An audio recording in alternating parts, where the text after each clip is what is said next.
Hej, mit navn er Poul Madsen, og jeg har noget feedback til dig på baboonwire.com. Jeg har inddelt det i to dele. For det første lidt overordnet, og derefter så går jeg mere ned på detaljeplan. Og hvis jeg starter med det overordnede design og layout, jeg synes I er kommet godt fra start med jeres design og layout. Det synes jeg det er I sluppet rigtig godt fra. Det er ikke så pokkers besværligt og sammenklumpet og så videre. Det er aldeles glimrende. Det vi skal være lidt opmærksom på, det er ham her, figuren aben. Den er over i det lidt happy, lidt sjovagtige, og det påvirker altså hvad det er, I udstråler. Der var en på amino.dk, som allerede har nævnt det der med jeres målgrupper. Det synes jeg faktisk, han er ret i. Vær lige opmærksom på det. Der er ikke noget galt med den fine figur her, bavianen eller hvad det er. Men I skal bare lige være opmærksom på, at det er det allerførste, man ser, når man kommer ind på siden. Det er den bavian. Og det danner man sig altså et indtryk af, hvad er den her side? Er det sjov, eller er det ballade, eller er det højseriøst? Vær lige opmærksom på det. Så lidt omkring navigering, altså jeres menustruktur. Nu har I kun et enkelt service, og det er jeres online kalender. Så derfor, det gør det meget nemmere. Så i jeres menustruktur fungerer aldeles udmærket. Den er ikke så tung og kompliceret. Det er godt. Aktualitetsmæssigt, der har I nogle revisionsdatoer stående her og der. Og det er specielt inde under jeres handelsbetingelser. Det er udmærket. Jeg vil foreslå jer lige at få dem flyttet ned. Fordi når der er gået 2 måneder, så er de altså ikke længere nye. Så er de ikke længere aktuelle. Sådan nogle datoer. Så få dem flyttet lidt ned. Så lidt omkring jeres tekster. Det er udmærkede tekster. Jeg har fundet nogle ganske få smuttere, men I sluppet rigtig godt fra jeres tekster. Billederne, I har ikke så mange billeder, der har lige nøjagtigt nok til hvad I skal have her på forsiden. Den der er her med en iMac eller iNote og så en iPhone, det er glimrende. Og så er der lige den der, man så kan diskutere om den skal være der. Den kan I skifte ud hvis I vil med tiden.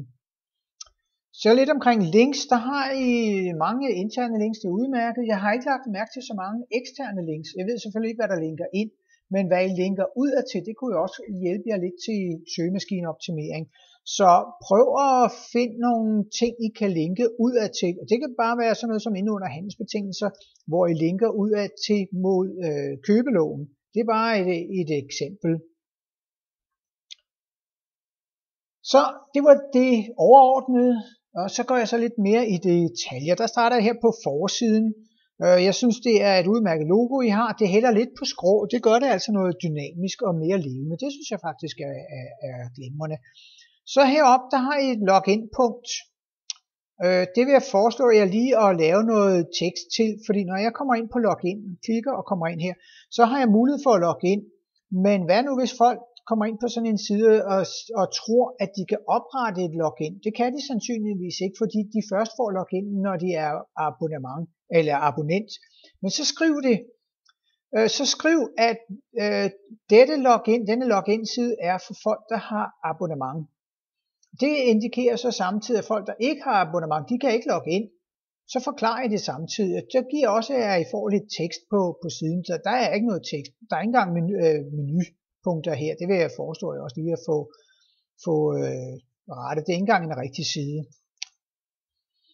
Så lidt om jeres banner. Det er udmærket banner, men det skifter for hurtigt. Man kan ikke nå at læse det. Og der har jeg så desværre også valgt en font, der kan være ret svær at læse. Det er en anden på amino.dk, der allerede har nævnt det. Og det har han altså helt ret i. Den kan altså være lidt bøvlet at læse. Men det der så også er i det, det er, at det skifter for hurtigt, så man kan ikke nå at læse hele bannerteksten. Så en ting, I skal være opmærksom på, det er noget omkring, at når I skriver noget, så underforstår I og tror, at så ved brugeren eller kunden, hvad I mener. Og det er specielt her på den næste, der kommer. Der er et meget godt eksempel. Der er for mange gentagelser. Så tror I, at kunden ved, hvad gentagelser er. Jeg ved ikke, hvad var for nogle for mange gentagelser. Er det dobbeltbookninger i ens kalender? Eller hvad mener I med gentagelser? Det skriver I ikke. Der underforstår I så og tror, at kunden ved, hvad det er, I mener. Og det er også det samme her. Aktiviteter, events og kampe står der hernede i banneret. Hvad er det for nogle kampe? Der tror jeg igen, folk ved, hvad det er for nogle kampe. Det er sportsbegivenheder eller sportskampe. Så skal I skrive det. der smutter den altså for jer nogle steder, hvor I underforstår et eller andet og tror, at kunden ved, hvad I mener. Så heroppe i jeres menu, det er herlig enkelt menu med kun 4 punkter, men det der ord funktioner, det vil jeg altså foreslå jer at skifte ud, for jeg vidste ikke, hvad det var for noget med funktioner. Og det er simpelthen, I har et produkt eller en ydelse, og det er jeres online kalender.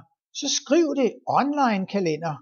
Det er det, der skal stå online kalender, eller kalendersystem, eller hvad det er, I vælger for et ord at bruge som menupunkt. Så lidt omkring, I skriver også, at det er mobilvenligt. Det skriver jeg her i banneret. Så siger jeg, at det her design det er mobilvenligt, fordi hvis det er, at jeg flytter højre kanten mod venstre, så kan man se, der nede i bunden, der kommer sådan en vandret scrollbar. Så derfor så tvivler jeg lidt på, om det jeg ser her, den hjemmeside jeg ser her, om den er mobilvenlig. Men det kan selvfølgelig godt være, at I har en separat hjemmeside til mobilfolket. Det er bare ikke, hvad jeg ser. Så det er derfor, jeg lige stusser over det. Så skal I være opmærksom på, denne her, det er udmærket, I har denne her, der skifter. Det er meget godt. Men I skal passe lidt på, og det har en generel tendens til, at når I har et menupunkt, og man trykker på det, så kommer man ind på en side og forventer, at det samme ord, man trykker på, står som overskrift. Og det gør det ikke. Det er mange steder. For eksempel tilmeld i dag. Nu vil jeg lige vente til den kommer.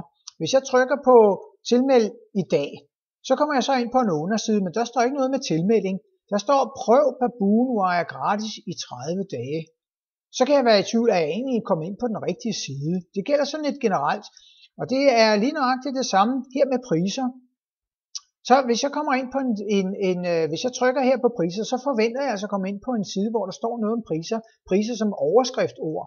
Så trykker jeg, og så kommer jeg ind her, prøv Babunwire gratis i 30 dage. Det er ikke noget om priser.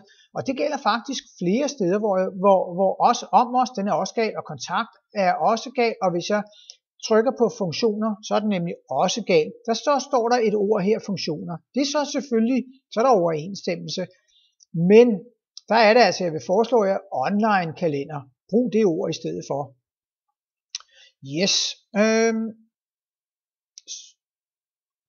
Så går jeg ind under priser. Og der scroller jeg lidt ned. Og der lægger jeg så mærke til, jeg sad og kiggede på det, så tænker jeg ikke så meget over de tal her. Det er først bagefter, det går op for mig, det er faktisk beløb, kronebeløb. Det skal I skrive, for I underforstår, I tror, at kunden ved, at det her det er kronebeløb. Der står bare nogle tal. I skal skrive 49 kroner eller 49, og en bindestreg, så folk fatter intuitivt, at det er et beløb, der står her. Den smutter. Så lige en enkelt ting hernede i teksten.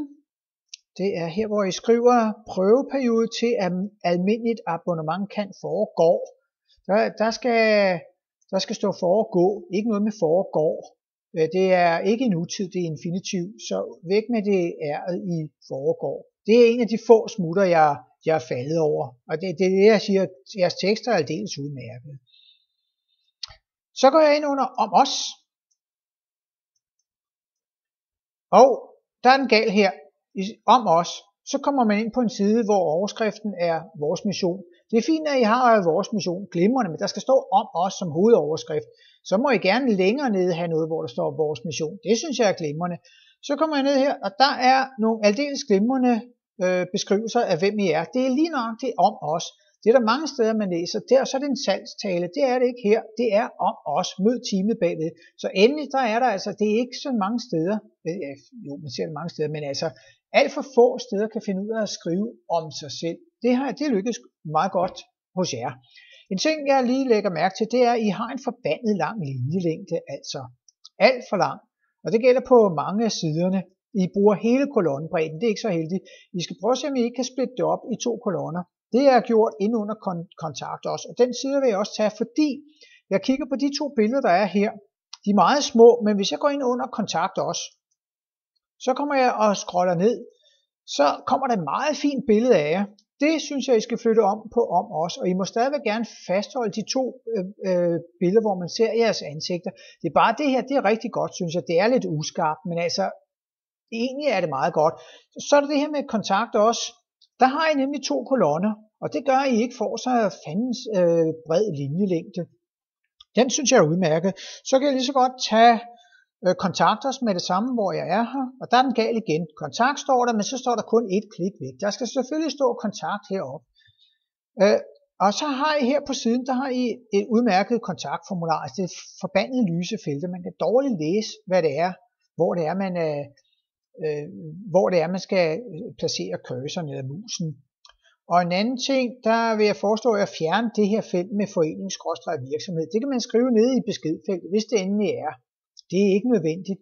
Kunden eller brugeren skal ikke have 5 felter, der skal fyldes ud. Jeg ved godt, der står en stjerne for, hvad der skal udfyldes, men gør det alligevel nemmere for kunden. Og så går jeg ned i footeren også, fordi I har en aldeles udmærket footer, det synes jeg.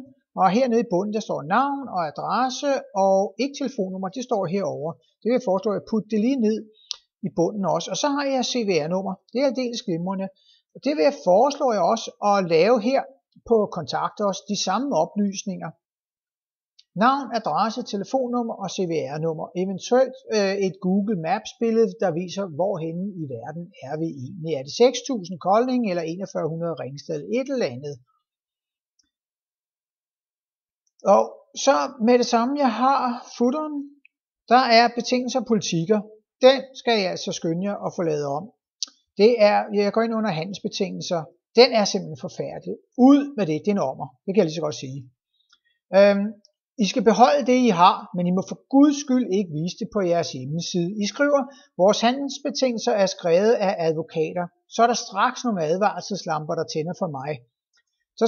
Så skriver I videre, advokater, der tager en masse forbehold, og så siger jeg, uha, det er ikke særlig godt i salgsøje med. Og så skriver jeg videre, det gør det endnu værre, der tager en masse forbehold, så ordlyden kan have en lidt negativ klang. Så siger jeg nej, så kan I godt lave det om igen. Ud med det, I har fået lavet her. For det første, så skal I omskrive det til noget, der er brugbart for kunden. Det duer ikke, at I kommer med juratekster, og så undskylder med, at det kan have en lidt negativ klang. Nej, ud, det duer ikke. For det første, så må man ikke have handelsbetingelser skrevet af en jurist. Aldrig i livet. Det duer ikke, hvis I bare skal sælge underbukser eller sokker. Det I gør, det er, I tager forbehold mod alt, hvad der kan gå galt. Den er jo helt gal. Selvfølgelig skal I starte som udgangspunkt med, at tingene går godt, og kunden har gode hensigter. Det er det, I starter ud med, men det gør I ikke. Så derfor så vil jeg sige, gem de her handelsbetingelser. Det kan godt være, at der kan være et link på en anden side, hvor det er, at man skal acceptere jeres handelsbetingelser for at få et abonnement. Ja, det er en ting, men I skal altså ikke lave det som udgangspunkt. Og den bliver helt gal, for den er lige så gal, når jeg går ind på cookie og privatlivspolitik. Det er simpelthen skrækkeligt. Det vil jeg ikke anbefale at skrive det om. Det må fylde en tredjedel af det, der er her. Skriv det om, så det er til at tygge sig igennem for kunden. Det er ligesom hvis man skal lave en eller anden opretter som bruger på en Microsoft-side eller Google-side, eller lave sådan en konto, så skal man acceptere terms and conditions. Det er nøjagtigt der det samme her. Og de er skrevet til amerikansk brug, hvor man i den grad sikrer sig, garderer sig, helgarderer sig imod alt, hvad kunden kan bruge mod en. Det må jeg altså ikke gøre. Det danske forhold der, for guds skyld, ud med det der. Så de 3 punkter, der er her, og navnlig også acceptabel anvendelsespolitik. Duer ikke. Ommer. Ja. Så går jeg lige ind under funktioner igen. Der er en enkelt smutter. Den side, der er her, det synes jeg generelt, det er fint, glimrende, udmærket. Der er en smutter her nede, hvor I skriver, alt data bliver krypteret. Men lige nedenunder, der skriver I alle data. Der er ikke konsistens. Der skal stå alle data. Så ret det lige. Det er igen en af de der meget, meget få stavefejl, jeg har set.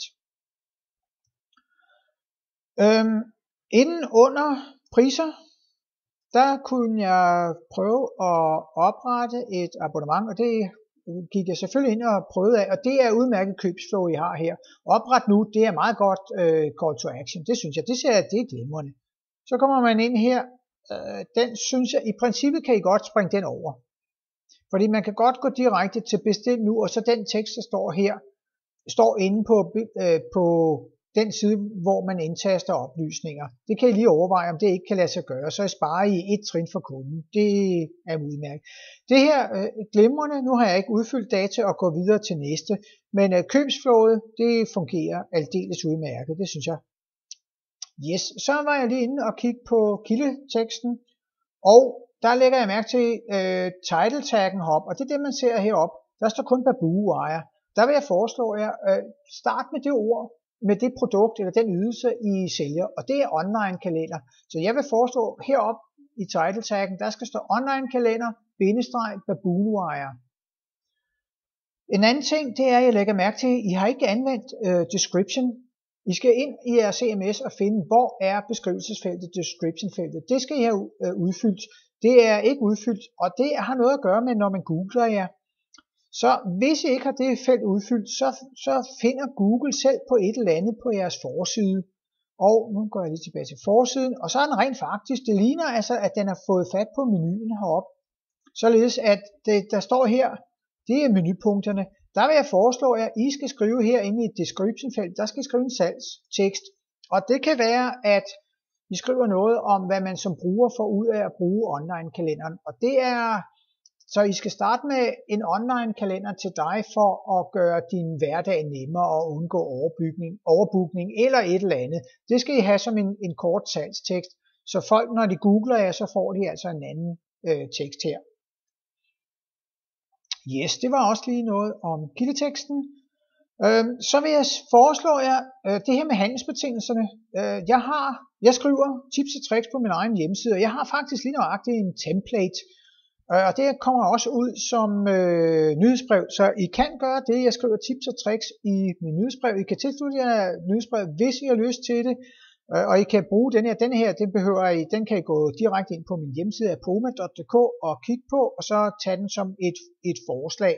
Der er netop en skabelon til, hvad der skal være på en handelsbetingelse.